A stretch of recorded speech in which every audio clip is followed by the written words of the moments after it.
దేశ ఆర్థికాభివృద్ధిలో హడ్కో కీలక పాత్ర పోషిస్తోందని హడ్కో ఎగ్జిక్యూటివ్ డైరెక్టర్ బిఎస్ఏ మూర్తి అన్నారు. ముఖ్యంగా నగరాలు, పట్టణాల్లో మౌలిక సదుపాయాలకు సాంకేతికత ఆర్థిక సాయం అందిస్తుందని ఆయన వివరించారు. నగరాలు, రాష్ట్ర ప్రభుత్వాలు, ప్రపంచ బ్యాంక్, ఏడీబీ వంటి సంస్థలకు కీలకమైన వారధిగా హడ్కో పనిచేస్తుందని తెలిపారు. హడ్కో 56వ వార్షికోత్సవం విజయవాడలో ఘనంగా జరిగింది. స్థానిక హోటల్లో ఆహ్లాదభరిత వాతావరణంలో జరిగిన ఈ వేడుకల్లో హడ్కో executive director BSA Murthy, deputy general manager finance CH Nagamani Kantharaj, JGM K Vijay Kumar తదితరులు పాల్గొన్నారు. వార్షికోత్సవ వేడుకల్లో భాగంగా కేక్ కట్ చేసి సంబరాలు జరుపుకున్నారు. ఈ సందర్భంగా వారు మాట్లాడుతూ 56 ఏళ్ల సుదీర్ఘ చరిత్ర ఉన్న హడ్కో దేశవ్యాప్తంగా వివిధ రాష్ట్రాల్లో గృహ నిర్మాణం, మౌలిక సదుపాయాలు, తాగునీటి సరఫరా, పారిశుద్ధ్యం తదితర రంగాల్లో విశేష కృషి చేస్తోందన్నారు. పట్టణాలు, నగరాల్లో మౌలిక సదుపాయాల కల్పనకు సాంకేతికత ఆర్థిక సాయం అందిస్తుందని తెలిపారు. రాష్ట్ర విభజన తర్వాత ఆంధ్రప్రదేశ్కు 55,000 కోట్ల రూపాయలను మంజూరు చేసి 33,000 కోట్ల రూపాయలను విడుదల చేశారని వివరించారు. విశాఖ, విజయవాడ వంటి నగరాల్లో వర్క్షాపులు నిర్వహిస్తూ ఆయన నగరాల అభివృద్ధికి తన వంతు తోడ్పాటును అందిస్తున్నారని వారు పేర్కొన్నారు. ఇదే కాక తమ వంతు సామాజిక బాధ్యతగా కోట్లాది రూపాయల సిఎస్ఆర్ నిధులతో గిరిజన ప్రాంతాల్లో ఉన్న ప్రభుత్వ పాఠశాలలో మౌలిక సదుపాయాలు కల్పించామని వివరించారు. నగరాల అభివృద్ధితో పాటు సామాజిక సేవలో కూడా హడ్కో ముందుంటుందని వారు స్పష్టం చేశారు. ఈ వేడుకల్లో ఏపీ సిఆర్డీఏ గ్రూప్ డైరెక్టర్లు పాలేశ్వరరావు, ఉమా, కస్టమ్స్ శాఖ retired commissioner Abdul Azeem, railway CE Naidu, హడ్కో ప్రాంతీయ కార్యాలయ సిబ్బందితో పాటు వివిధ శాఖలకు చెందిన రాష్ట్ర ప్రభుత్వ అధికారులు హాజరయ్యారు.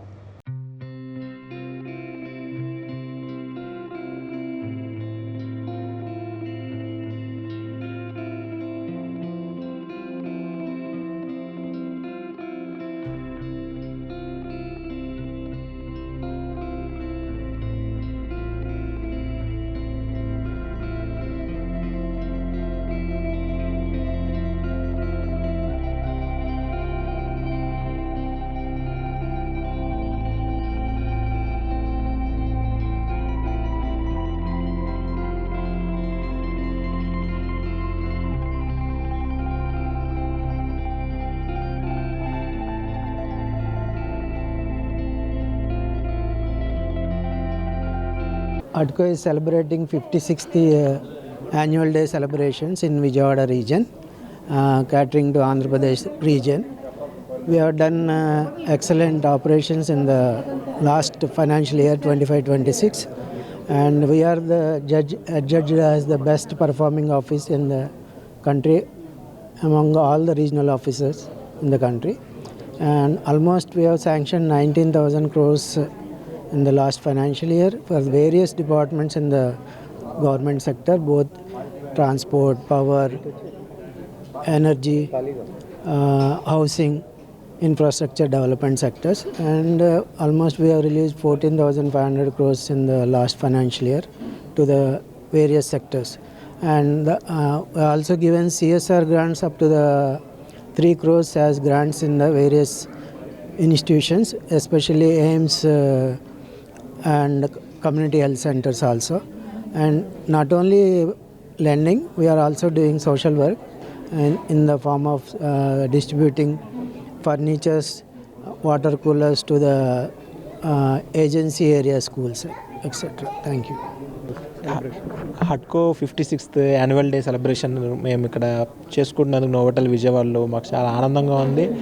25-26 సంవత్సరానికి సంబంధించి మేము ఈ సెలబ్రేషన్స్ చేసుకుంటున్నాం. మా స్టేక్ హోల్డర్స్ అందరితో కలిసి, గవర్నమెంట్ ఏజెన్సీస్ వాళ్ళందరితో కలిసి, ఎవరైతే మాతో కలిసి జర్నీ చేశారో వాళ్ళ భాగస్వామ్యంతో ఈ స్టేట్ ఒక నాయకత్వంతో మా ఈడీ గారి సారథ్యంలో, మా సిఎండి గారి సారథ్యంలో మేము ఆల్మోస్ట్ 19,500 కోట్లు లాస్ట్ ఇయర్ మేము శాంక్షన్ చేసి 14,500 కోట్లు ఈ స్టేట్ అభివృద్ధి కోసం రిలీజ్ చేసి ఈ స్టేట్ అభివృద్ధిలో భాగస్వామ్యం మాకు చాలా సంతోషంగా ఉంది. ఈ ఒక్క రోజుని అందరూ ఏజెన్సీస్ వాళ్ళు వచ్చి మాకు ఎంతో గొప్ప జ్ఞాపకంగా నిలిచారు. అందరికీ నా శుభాభినందనలు మా హడ్కో తరపు నుంచి.